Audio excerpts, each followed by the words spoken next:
हाँ जी,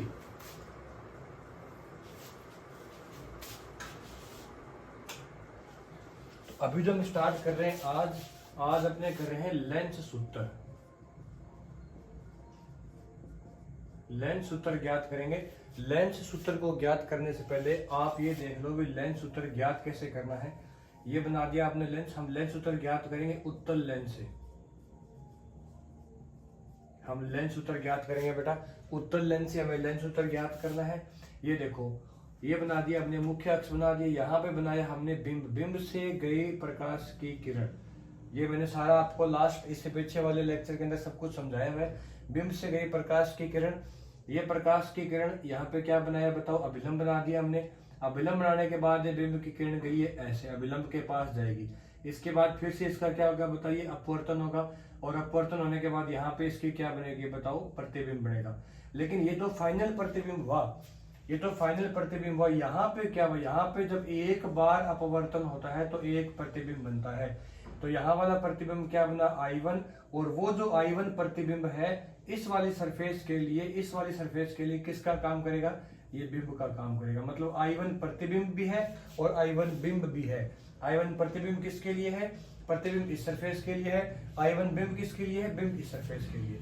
इतना आपको याद रखना है और ऑटोमेटिक आप इस डेरिवेशन को आराम से कर सकते हो। देखो कैसे,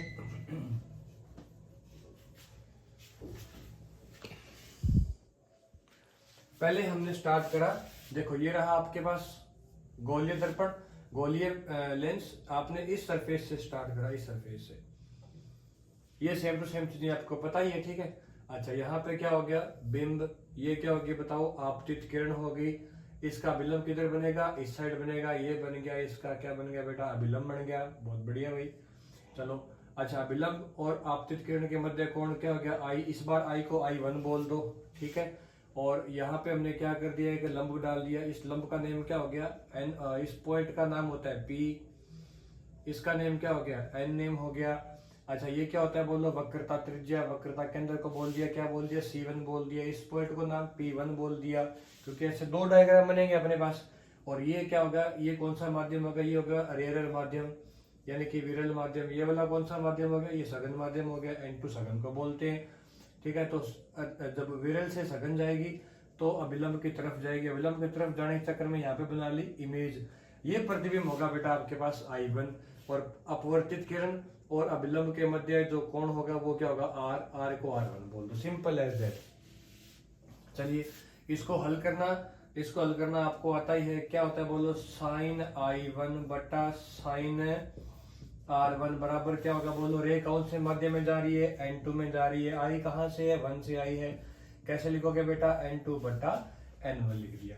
अब क्या कर दिया, इसका वज्र गुणन कर दिया। तो क्या आया, N1 साइन I1 बराबर N2 sign I2, sorry sine R1। अब कौन से कोण के लिए बताओ, अल्प कोण के लिए। कौन से कोण के लिए बेटा, अल्प कोण के लिए। तो क्या आ जाएगा, N1 I1 बराबर N2 R1। सारे स्टेप्स आपको बताए हुए मैंने, अगर आप लास्ट वीडियो देखोगे आपको एक एक चीज आती होगी। समीकरण नंबर क्या होगी बेटा, 1 होगी। अब आपको I1 का मान ज्ञात करना है, तो N1 मैं सीधा लिख रहा हूं यहाँ पे। लास्ट वीडियो देखे आपको समझ में आ गया होगा। I1 का इसको नाम दो N1, ठीक है। I1 का जो त्रिभुज होगा वो कौन सा का बोलो, N1OC1। NOC बोला था मैंने, हमेशा वही रहेगा। अच्छा देखो, बिंब, बिंब के साथ कोण क्या हो गया, अल्फा1। प्रतिबिंब के साथ बोलो बीटा1। यहाँ पे क्या हो गया बेटा, गामा1। तो I1 का मान कितना हो गया, अल्फा1 प्लस गामा1।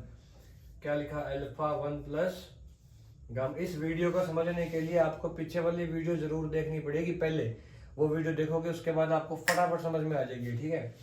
उसके बाद क्या लिखा हमने, N2। N2 के बाद क्या लिखा, R1। R1 का मान बताओ। R1 क्या है, आंतरिक है। R1 क्या है, ये रहा आंतरिक है। तो भाई ये कौन है, गामा1। तो गामा1 हो गया R1 प्लस बीटा1, ठीक है बेटा। तो गामा1 बराबर R1 प्लस में क्या हो गया बोलो, बीटा1 हो गया, ठीक है ना। तो हमने क्या लिखा, R1 प्लस में क्या लिख दिया बेटा, सॉरी R1 प्लस बीटा1 हो गया ना। तो यार सॉरी गलत लिख दिया मैंने।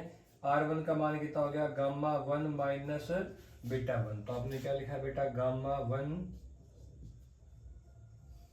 माइनस बीटा1, बस।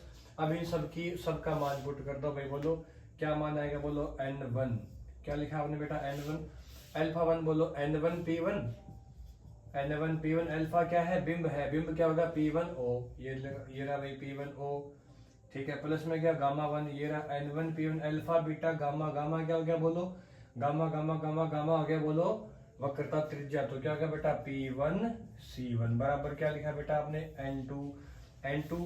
n2 गामा 1, गामा देखो वही सेम टू सेम, ये रहा n1p1 अपॉन में क्या आ गया p1c1, और माइनस में क्या आ गया बीटा 1, बीटा क्या है प्रतिबिंब, n1p1 अपॉन में p1i1, ये रहा n1p1 में क्या आ जाएगा बताइए i1 आ गया। फिर से बता रहा हूँ बेटा, इस वीडियो को समझने के लिए इसे जस्ट पहले वाली वीडियो आपको देखनी पड़ेगी, तब जाके वीडियो आपको समझ में आएगी, ठीक है। और उस वीडियो का जो लिंक होगा मैं इस वीडियो के सब्सक्रिप्शन में डाल दूंगा, तब जाके आपको समझ में आएगी, ठीक है। ऐसा यूट्यूब चैनल वाले बोलते हैं, मुझे नहीं पता कैसे सब्सक्रिप्शन में डालते हैं, but I try my best, ठीक है। तो देखिए n1p1 ये सब क्या हो गया आपस में कैंसिल आउट हो गए, तो हमारे पास क्या अपना n1 अपॉन में p1o प्लस में n1 अपॉन में p1c1 बराबर n2 बटा p1c1 माइनस n2 बटा p1i1, ठीक है बेटा, ये बात समझ में आ गई। अब आपको क्या करना है, p1c1 को अलग अलग कर लो, n2 माइनस n1 की फॉर्म में कर लो, यानी कि n2 इधर जाएगा तो माइनस का उधर ये इधर आ जाएगा, तो क्या लिखा आपने n1 बटा p1o, ये इधर आके प्लस का हो गया n2 बटा p1i1 बराबर इधर क्या था n2 बटा p1c1, इधर आके क्या हो गया माइनस का n1 बटा p1c1। देखिए बेटा यहाँ से क्या कॉमन आएगा आपके स्टेप के बाद, बताओ इस स्टेप के बाद आपके पास कॉमन आ जाएगा 1 बटा p1c1, क्या बचेगा n2 माइनस n1 बराबर कितना आ जाएगा n1 बटा p1o और प्लस में n2 बटा p1i1, या p1 और p1i1 की वैल्यू पुट कर दो बेटा, ये लो n1 बटा p1o ये रहा, इधर हो गया u, ठीक है ना, यह वैल्यू नाम भी पुट करो ना तो भी चलेगा, चलो p1o और प्लस में क्या कर दिया बेटा p1i1, ये आपने कर दिया, बस ये बन गया आपके समीकरण नंबर *1। कितनी बन गई समीकरण नंबर *1। इस *1 को आप समीकरण को संभाल के रखोगे। चलिए जल्दी से फटाफट स्क्रीनशॉट मारो इसका, हाँ जी हो गया स्क्रीनशॉट, बहुत बढ़िया।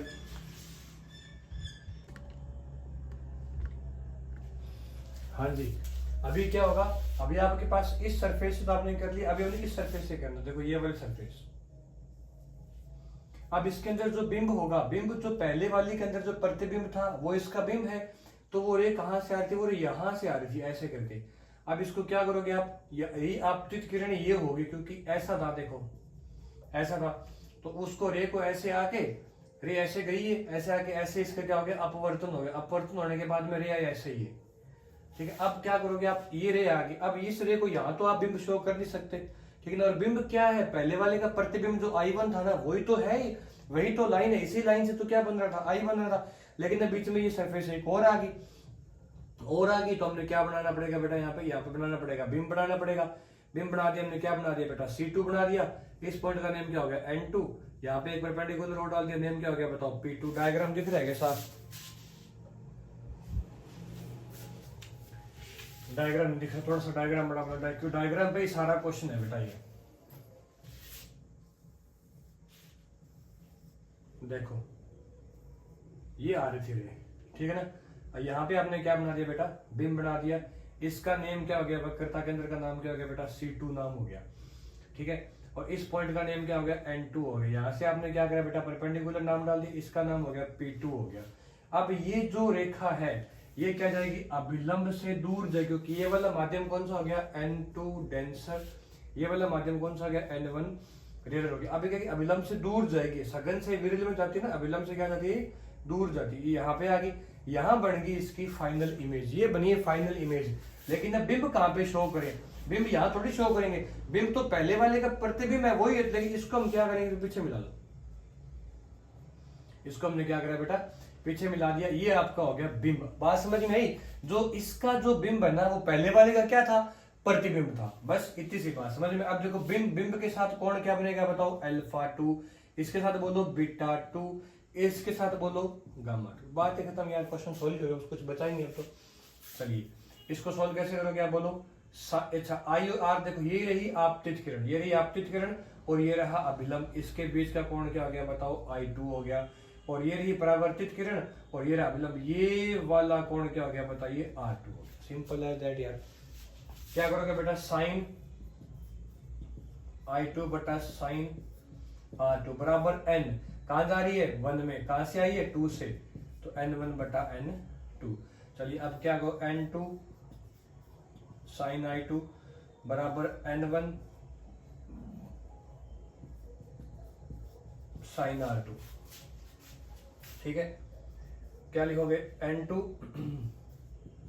I2 n1 R2 n2। बोलो I2 का मान, I2 का मान देखो, ये रहा I2, कौन सा ट्रायंगल होगा, N2 C2 और ये गया सीधा I। बात समझ में आई कि नहीं आई, यानी कि लाइन ये बिल्कुल सीधी मानोगे आप, ठीक है ना, अगर मानोगे तो क्या होगा, I2 का मान क्या हो जाएगा, I2 ये रहा एक्सटीरियर भाई, ये कौन है, और गामा 2 और अल्फा 2 क्या है बताइए, आंतरिक कोण है, तो गामा 2 प्लस में क्या हो जाएगा अल्फा 2, गामा 2 प्लस में अल्फा 2 बराबर n1। R2 का मान क्या हो जाएगा, ये रहा R2। अब R2 कौन है बताइए, R2 का देखो आपको सब कुछ दिख रहा है भी, कौन सा त्रिभुज है।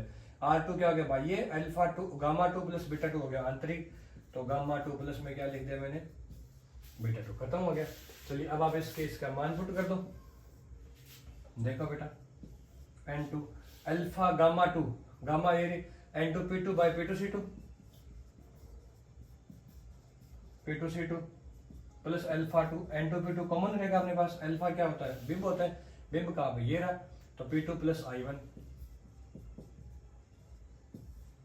बराबर n1 बार गामा 2 का मान हमने लिख रखा है पहले से, ये रहा n2 p2 by p2 c2 और बीच में क्या plus beta 2 n2 p2 by p2 I। Beta क्या बनेगी, फाइनल इमेज है ना, जो फाइनल प्रतिबिंब है वो बन गया ये।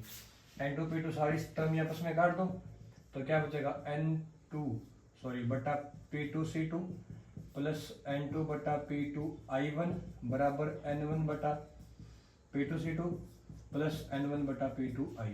अब p2 c2 को अलग अलग कर लो और n1 c1 की फॉर्म में कर लो, तो n2 bye p2 c2 minus n1 bye p2 c2 बराबर उधर क्या पड़ा है n1 बाय p2 I, ये जाके हो गया माइनस का n2 bye p2 I1।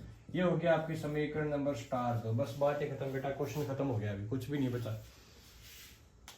Screenshot मारो फटाफट, इसको नोट करो, चलिए मार लिया स्क्रीनशॉट। डायग्राम समझ लेना, अगर आपको डायग्राम समझ में आ गया तो बस कोई दिक्कत नहीं, सारा खेल खत्म। सारा खेल किसका है बेटा, सारा का सारा खेल है इसके अंदर डायग्राम का है। अब हमारे पास कितने इक्वेशन आ गए बेटा, हमारे पास 2 इक्वेशन आ गई, एक तो ऊपर वाली इक्वेशन रही और एक ये वाली इक्वेशन रही। इस इक्वेशन को और उस इक्वेशन को आपस में क्या कर दो, ऐड कर दो। देखो ये वाली इक्वेशन क्या है, ये n1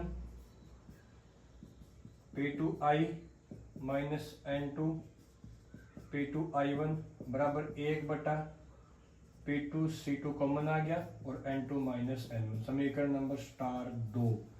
ये आपके पास 2 समीकरण हो गए। बस इन दोनों समीकरणों क्या कर लो, हल कर लो, दोनों को ऐड कर दो। तो क्या करा हमने, 1 बटा p1 c1 और प्लस में कितना आ गया 1 बटा p2 c2 और इनमें से कॉमन क्या आ गया बोलो, n2 माइनस n1। ठीक है जी, बराबर n1 बटा p1o प्लस n2 बटा p1 I1 प्लस n1 बटा p2 I और माइनस n2 बटा p2 I1। ये भी बिंब है और ये भी बिंब है, आपस में क्या हो गया बताइए, आपस में क्या हो गए, कट गए। एक प्रतिबिंब है ना I1 टर्म कट जाएगी और सिर्फ क्या बचेगी O और I, जो फाइनल बिंब है और फाइनल प्रतिबिंब सिर्फ वही बचेंगे, बाकी आपस में कट पिट जाएंगे। तो यहाँ से क्या कॉमन लिया आपने, n2 कॉमन ले लिया, n2 कॉमन ले लिया तो क्या बचेगा n2 बटा n1 माइनस में क्या बचेगा, चलो यहाँ से कॉमन वगैरह मतलब ब्रैकेट मैंने गलत लिखा दिया, ये ऐसे ब्रैकेट होगा, ठीक है ना। तो n2 माइनस n1 इसको ऐसे एज इट इज रहने दो, ठीक है। 1/p1 c1, p1 c1 कौन सी साइड था, देखो p1 c1 पहले ये वाली साइड थी और एक ये वाली साइड, हमने पहले ये वाली साइड करी थी, इसका था p1 c1 तो इधर बना था, तो p1 c1 क्या था, प्लस का था, तो 1 बटा r1 लिख दिया और प्लस में बोलो P2C2। P2C2 कौन सी सरफेस का, इस सरफेस का था, इसका इधर बना था तो वो माइनस में होगा, तो प्लस माइनस माइनस में क्या लिख दिया मैंने 1/R2 लिख दिया। क्या कॉमन आ रहा है, N1 कॉमन आ गया, 1 बटा क्या लिखा P1O और प्लस में 1 बटा क्या लिखा P2I लिख दिया। इस N1 को इसके अपॉन में ले दो, N2 माइनस N1 बटा क्या लिखा N1 लिख दिया, 1/R1 माइनस 1/R2 बराबर 1/P1O। ऑब्जेक्ट हमेशा लेफ्ट हैंड साइड में होता है तो क्या लिखा माइनस का U, और ये फाइनल इमेज कहाँ बनी थी, उस साइड बनी थी तो क्या लिख दिया V लिख दिया। यहाँ से क्या कॉमन ले लिया, N1 ऊपर से कॉमन ले लिया तो क्या बचा N2/N1 माइनस 1 और अपॉन में क्या है बोलो N1, N1 से N1 कट गया, ये क्या बचा 1/R1 माइनस 1/R2 बराबर 1/V माइनस 1/U। इतनी बात में बताओ कोई दिक्कत है किसी का, इतनी बात में दिक्कत होनी भी नहीं चाहिए, इतनी बात में दिक्कत है क्या, कुछ दिक्कत नहीं है। ठीक है जी, चलिए अब इसको इधर लिख दो, उसको इधर लिख दो, तो 1/V माइनस 1/U, इसका सूत्र कितना आ गया बोलो N2/1। क्या लिख सकते हैं बेटा N2/1 माइनस 1 और 1/, में क्या लिखा आपने R1 और माइनस में क्या लिखा 1/, में R2 लिख दिया। 1/V माइनस 1/U, इसका वैसे तो ट्रिक होती है इफ, यदि U क्या हो अनंत हो, मतलब अब ऑब्जेक्ट यानी कि बिंब कहाँ रखा हो, अनंत रखा हो, तो अनंत से आने वाली सभी प्रकाश की किरणें लेंस के क्या माने जाते हैं, समांतर मानते हैं, और जो समांतर जाएगी वो कहाँ से पास आउट होगी, सारी सारी मुख्य फोकस से निकलेगी। अब मुख्य फोकस से निकलेगी तो उसके जो प्रतिबिंब बनेगा वो फोकस पे बनेगा, और यानी कि फोकस की जो प्रतिबिंब की दूरी होगी वो क्या होगी V होगी, तो V क्या होगी F के बराबर होगी। तो अगर U अनंत है तो V क्या हो जाएगा F, यानी कि ये वाला केस बता रहा हूँ बेटा आपको मैं, देखो अनंत से आने वाली सारी की सारी रेज कहाँ से पास आउट होगी बोलो, ये इसकी फोकस से निकलेगी, तो फोकस यहाँ पे बन गई इमेज, यानी कि ये दूरी क्या होगी बोलो V, तो V किस क्या लिखते हैं, V अपने F लिख सकते हैं, इसलिए इसको क्या बोला है F बोल दिया, V को F। तो 1/F हो गया और U कितना हो गया बताइए इन्फिनिटी हो गया, यानी कि N2/1 माइनस 1 और 1/, में क्या लिखा बेटा R1 माइनस 1/, में क्या लिख दिया बेटा R2। तो फाइनल हमारे पास फॉर्मूला कितना बन गया 1/F। इसको स्टार स्टार 1 इक्वेशन दे दो, 1/F बराबर N2/1 माइनस 1 और क्या लिखा 1/, में R1 माइनस 1/, में R2। ठीक है बेटा, तो 1/F। अब इसको लिख दो, इक्वेशन दे दो स्टार स्टार 2। अब देखो स्टार स्टार 1 व स्टार स्टार 2 से 1/F किसके बराबर आ गया 1/V minus 1/U।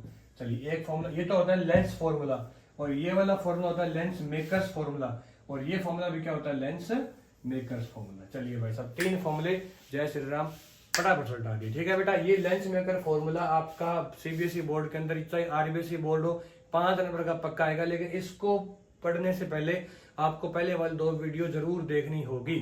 Thank you.